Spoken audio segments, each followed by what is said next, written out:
Karen Whitfield stood on her perfectly manicured lawn at 6:47 a.m., measuring tape in hand, screaming at a uniformed soldier. Your flagpole is 3 inches too high. 3 inches. She jabbed her finger at Staff Sergeant Mike Rodriguez, who had just returned from his second deployment overseas. Do you think being in the military gives you special privileges to violate HOA regulations? The second shock came when she actually called the police.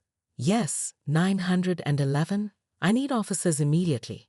A veteran is threatening community standards. Rodriguez hadn't said a word. He was too stunned. Coffee mug frozen halfway to his lips as neighbors began emerging from their homes like prairie dogs sensing drama. But the third moment sealed Karen's fate in neighborhood infamy. She grabbed the American flag from his pole and threw it on the ground. If you can't follow simple rules, you don't deserve to fly this. The silence that followed was deafening. Even Mrs. Henderson's yappy chihuahua stopped barking. "Ma'am," Rodriguez finally said, his voice steady despite his clenched jaw, "I suggest you pick that up. Don't tell me what to do. I'm the HOA president." Karen's face had turned an alarming shade of purple. "Your flagpole violates Section 4.3b of our community guidelines." Rodriguez bent down and carefully lifted the flag, brushing off a leaf. His movements were precise, controlled, the way you move when you're fighting every instinct to lose your temper. This flag represents people who died for your right to be this unreasonable. Karen's eyes narrowed. She pulled out her phone and began recording. "Are you threatening me? Because I'm documenting everything for my lawsuit." "Lawsuit?" Rodriguez laughed, but there was no humor in it. "Lady, I've survived IEDs and Taliban snipers. You think I'm scared of your HOA paperwork?" By now, a crowd had gathered. Vietnam veteran Jim Patterson from 3 houses down was walking over, his face grim. The Johnson twins, both Marines on leave, stood in their doorway looking like they were ready for war. Karen, however, was too deep in her power trip to notice the shifting atmosphere. "Fine," she snapped, pulling out her citation book. "Flagpole violation, $200. Landscaping infraction, your grass is 1/8 inch too long, another $150. And disturbing the peace by arguing with an HOA officer, $300. Rodriguez stared at the citations, then at Karen. "You're really doing this?" "Rules are rules," Karen declared triumphantly. "Military service doesn't make you special." That's when old Jim Patterson reached them. "Karen," he said quietly, "you might want to reconsider this path." But Karen was already marching back toward her house, head held high, completely oblivious to the fact that she'd just declared war on the wrong neighborhood. By noon, Karen had issued 14 more citations throughout Maple Grove Estates. She'd hit the Henderson house for unauthorized garden gnomes, the Martinez family for non-regulation mailbox color, and 3 other veteran families for various infractions she'd never noticed before today. What Karen didn't realize was that Maple Grove had become a preferred neighborhood for military families precisely because it was quiet and affordable. What she definitely didn't know was that veterans talk to each other. Her phone rang at 2 p.m. Ms. Whitfield.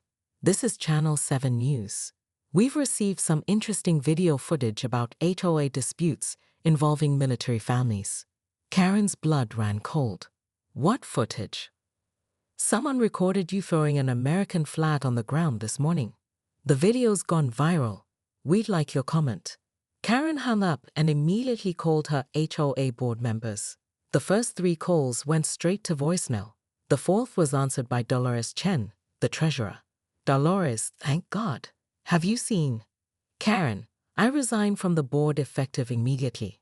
The line went dead. By 4 p.m., Karen's doorbell was ringing every 5 minutes. First came the reporters. Then came the protesters, veterans and their families, holding flags and signs reading, "Respect our service," and "Measure your character, not our flagpoles." But the real surprise came at 6 p.m. when a black sedan pulled up. 2 men in suits approached her door.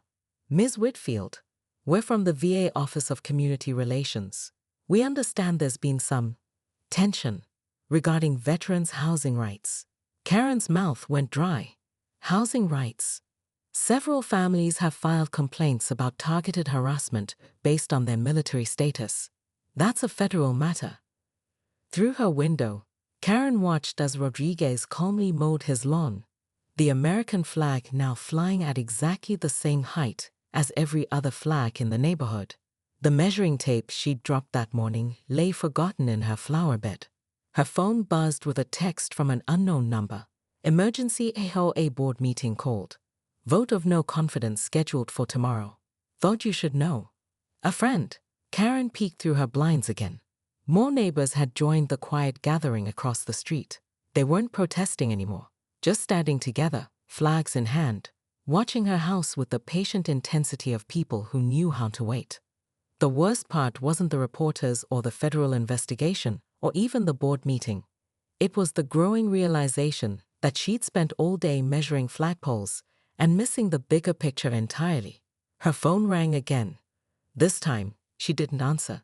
But outside, the vigil continued, and Karen began to understand that some battles can't be won with citation books and measuring tapes, especially when you're fighting people who've already faced real wars and come home to defend something far more important than HOA regulations. What they were protecting now was each other, and Karen was no longer part of that equation.